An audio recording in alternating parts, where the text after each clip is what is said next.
Hello বন্ধুরা, welcome to my channel Puranjoy Dev. বন্ধুরা, আজকে আপনাদের কাছে একটি ভিডিও নিয়ে আসলাম। এই ভিডিওটিতে হিন্দু ধর্মে মৃতদেহ কেন পুরানো হয়, না পুরালে কি হয়, সেই বিষয়ে আজকে আপনাদের কাছে একটি ব্যাখ্যা তুলে ধরব। যে জীব জন্মলাভ করেছে সে মৃত্যুবরণ করবে, ইহা আমাদের জীবনের অনস্বীকার্য সত্য। শাস্ত্রে তা স্পষ্ট আছে। গীতায় 2:27 লেখা আছে, যার জন্ম হয়েছে তার মৃত্যু নিশ্চিত, এবং যার মৃত্যু হয়েছে তার জন্মও নিশ্চিত। তবে মৃত্যু কখনো জীবাত্মার হয় না, বরং নশ্বর দেহ উপযোগী থাকে না, তখন জীবাত্মা এই দেহ ত্যাগ করে নতুন দেহ ধারণ করে, কারণ আত্মা অনাদি সত্তা। কিন্তু মৃত্যুবরণ করলে প্রতিটি প্রাণীকে তার এই নশ্বর দেহ পরিত্যাগ করতে হয়, কারণ জীবাত্মা অনাদি সত্তা। কিন্তু এই দেহ নশ্বর ও প্রকৃতিতে বিলীন হয়ে যাবে প্রকৃতির নিয়মে। তবে এই জীবজগতে অন্যান্য প্রাণী মৃত্যুবরণ করলে যেভাবে মৃতদেহ প্রকৃতিতে নিঃশেষ হতে থাকে, মনুষ্য দেহ সেভাবে হয় না, বরং মনুষ্য দেহ মৃত্যুর পরে তাহার শেষকৃত্য ভিন্ন ও উত্তম উপায়ে সৎকার হয়ে থাকে। মনুষ্য জন্মলাভ থেকে মৃত্যু পর্যন্ত ষোড়শ সংস্কার পালন করে থাকে। অন্ত্যেষ্টিক্রিয়া সেই ষোড়শ সংস্কারের সমাপ্তি করে থাকে। কিন্তু অন্ত্যেষ্টিক্রিয়া কিংবা শেষকৃত্য নিয়ে লোকসমাজে রয়েছে বৈচিত্র্যতা। বিশ্বের বিভিন্ন দেশ বা ভৌগোলিক পরিমণ্ডলে যেখানে মৃতদেহ দাফন কিংবা সমাধি দেওয়ার প্রচলন রয়েছে, তেমনি সনাতনী, শিখ, বৌদ্ধ ও জৈন সংস্কৃতিতে মৃতদেহ দাহ বা পুরানো হয়ে থাকে। আমরা প্রতিটি অন্ত্যেষ্টিক্রিয়া বা শেষকৃত্যের পথকে সম্মান প্রদর্শন করি, কারণ ভৌগোলিক ও সাংস্কৃতিক কারণে এমন বৈচিত্র্যতা। হিন্দু ধর্মশাস্ত্রে আত্মার নিত্যতা ও দেহকে নশ্বর উল্লেখ করা হয়েছে। মনুষ্য দেহ নশ্বর, সেই জন্য এই দেহ যখন জীবাত্মা পরিত্যাগ করে তখন তাহা অকার্যকর হয়ে পড়ে। সেজন্য শাস্ত্রে বলা হয়েছে, গীতা 2:23 থেকে 24 মধ্যে বলা হয়েছে, শস্ত্র সকল ইহাকে ছেদন করিতে পারে না, অগ্নিতে দহন করিতে পারে না, জলে ভিজাইতে পারে না।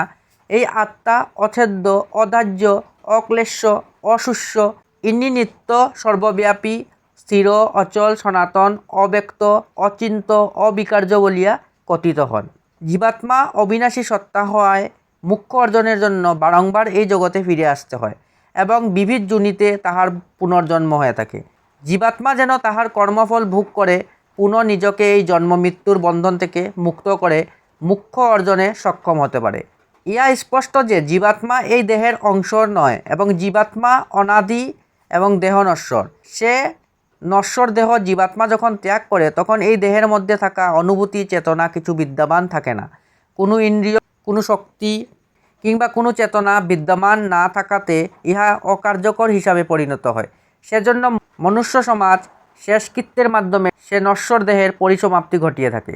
শাস্ত্রে দাহের বিধান: অন্তযু ইষ্টি সমান অন্ত্যেষ্টি। অন্ত মানে শেষ, ইষ্টি মানে যজ্ঞ বা শুভকর্ম। অর্থাৎ অন্ত্যেষ্টি হলো জীবনের শেষ যজ্ঞ। মানব জীবনের ষোড়শ সংস্কারের মধ্যে অন্তিম সংস্কার হলো অন্ত্যেষ্টিক্রিয়া। সনাতন ধর্মের সিদ্ধান্ত গ্রহণের ভিত্তি স্বয়ং বেদ। বেদেই মৃতদেহ দাহ করার বিধান উল্লেখ রয়েছে, যা যজুর্বেদের 40তম অধ্যায়ের 15তম মন্ত্রে স্পষ্ট।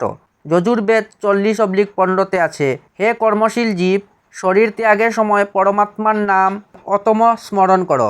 আধ্যাত্মিক প্রাণ, আদিদৈবিক প্রাণ এবং পুনরায় সেই প্রাণস্বরূপ পরমাত্মাকে প্রাপ্ত হও, তৎপর এই ভৌতিক শরীর ভস্মে পরিণত হোক। এছাড়াও ঈশোপনিষদ 17 ঋগ্বেদে 10:15-14, 10:16-1 পারস্কর গৃহসূত্রে 3:10-5 সূত্র, মনু 5:68-69, কাত্যায়ন সংহিতা 21:9, দেশ 12 সহ বহু শাস্ত্রে দাহের উল্লেখ আছে। মৃতদেহ পুরানোর কারণ: এই প্রকৃতি পঞ্চভূতের সমন্বয়ে গঠিত। আমাদের জীবদেহ তেমনি পঞ্চভূতের সমন্বয়ে গঠিত হয়ে থাকে। জীব মৃত্যুবরণ করলে প্রকৃতির নিয়মে তা পুনরায় প্রকৃতিতে বিলীন হয়ে যাবে, কিন্তু মনুষ্য দেহ অন্যান্য প্রাণীর মতো ফেলে রাখা যায় না। এটা যেমন অস্বাস্থ্য ও বিপজ্জনক, তেমনি অসম্মানজনক। সেই জন্য মৃতদেহ বৈদিক নিয়মবিধি অনুসরণ করে কাষ্ঠ দ্বারা ভস্মীভূত করা হয়ে থাকে। কিন্তু উল্লেখ্য যে হিন্দুদের শুধু দাহ নয় বরং সমাধি ও জলে ভাসিয়ে দেওয়ার প্রচলন রয়েছে। তবে দাহ ও সমাধি অধিক প্রচলিত। সমাধি দ্বারাও পঞ্চভূতে বিলীন হয়, তবে সময় ও পরোক্ষভাবে।